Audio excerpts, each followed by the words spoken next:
tentang hitungan kurban bagaimana.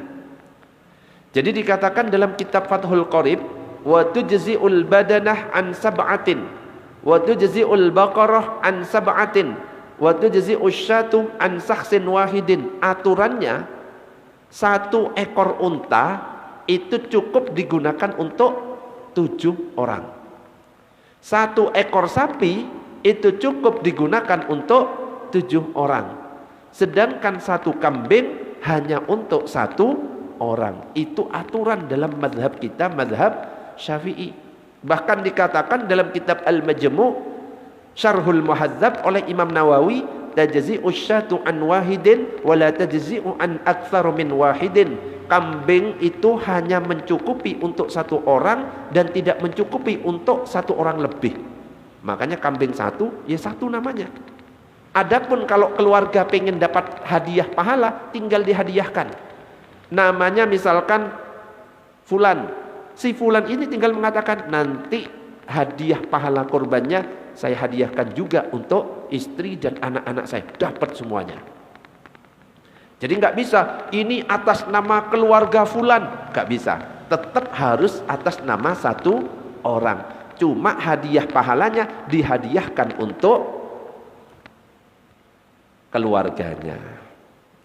Itu aturannya. Jadi jumhur ulama itu sepakat bahwa seekor kambing boleh dipersembahkan untuk 1 orang saja. Maksudnya pihak yang melakukan ibadah penyembelihan hewan kurban itu maksimal hanya 1. Yang secara istilah itu disebut sebagai mudhahi.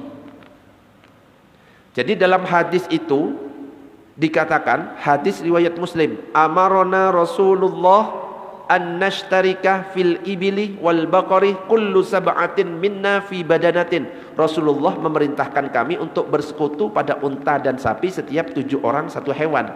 Jadi kalau untuk unta dan sapi Rasulullah mengatakan bolehlah bareng-bareng, patungan boleh. Tetapi untuk kambing Rasulullah nggak pernah mengatakan seperti itu. Kambing boleh patungan 1 keluarga, jadi patungan misalkan 100 ribuan, enggak. Khusus kambing itu enggak mengatakan seperti itu, hanya untuk unta dan sapi saja.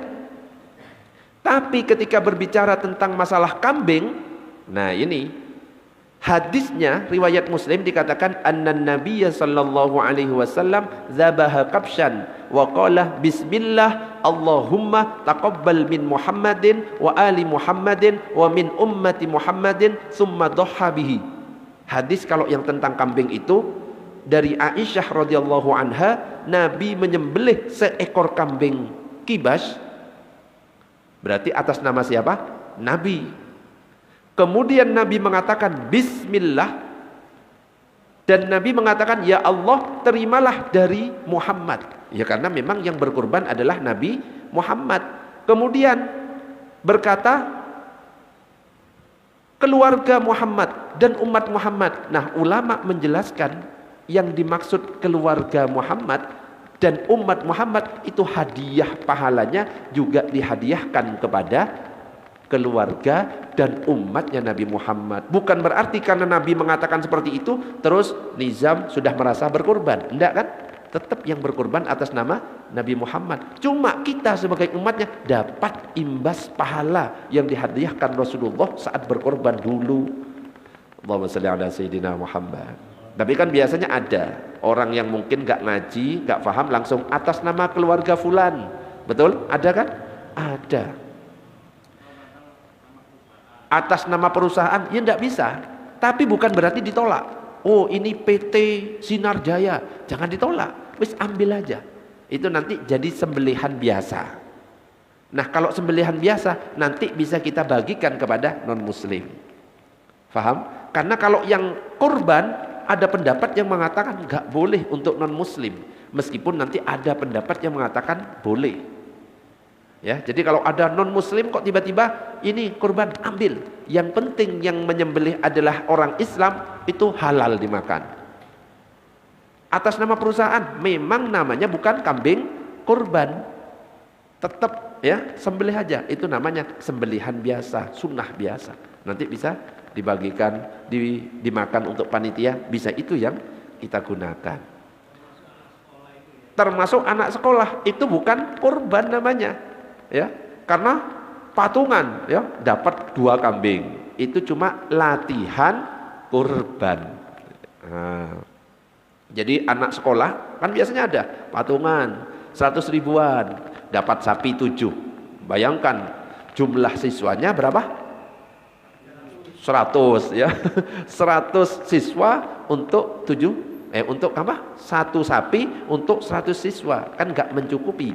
Seharusnya hanya untuk 7 orang. Itu hanya sebagai latihan kurban. Sembelihannya sembelihan biasa. Ya sudah, tetap dapat pahala, ya, supaya ngelatih. Oh, ternyata kalau Idul Kurban ada kesunahan untuk menyembelih binatang kurban, membiasakan sejak kecil. Nah, enggak apa-apa. Allahumma shalli ala sayyidina Muhammad.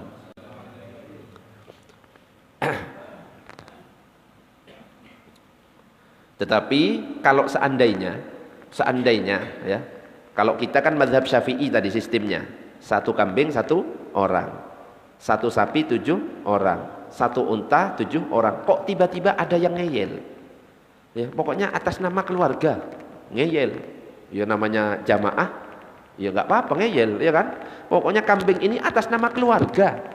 Loh, harus nama 1 orang. Saya ngeyel, pokoknya atas nama keluarga. Terima aja. Ya, terima aja. Karena ada yang mengatakan boleh, tapi itu pendapatnya mazhab Maliki.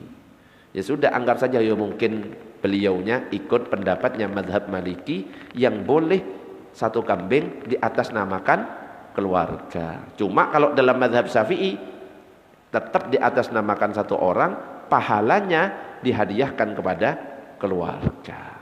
Gitu. Jadi jangan kaku, jadi takmir ditolak. Ada orang bawa kambing betina misalnya, boleh enggak? Dibawa, ini untuk kurban, boleh enggak? Ayo, boleh apa enggak? Terima aja. Yang paling afdol memang jantan. Betina sah kurbannya, nanti akan dibahas. Ada jamaah kok bawa kambing bunting, hamil, boleh enggak? Kalau mazhab Syafi'i tidak sah itu. Cuma bukan berarti, mazhab Syafi'i tidak sah, mohon maaf. Jangan, terima. Karena ada ulama yang bernama Ibnu Rif'ah yang mengatakan sah, terima. Oh yes, ini pakai pendapatnya Ibnu Rif'ah. Jadi aman. Ya, jangan terlalu kaku. Tapi gak boleh seenaknya juga, harus sesuai dengan aturan. Allahumma shalli ala sayyidina Muhammad.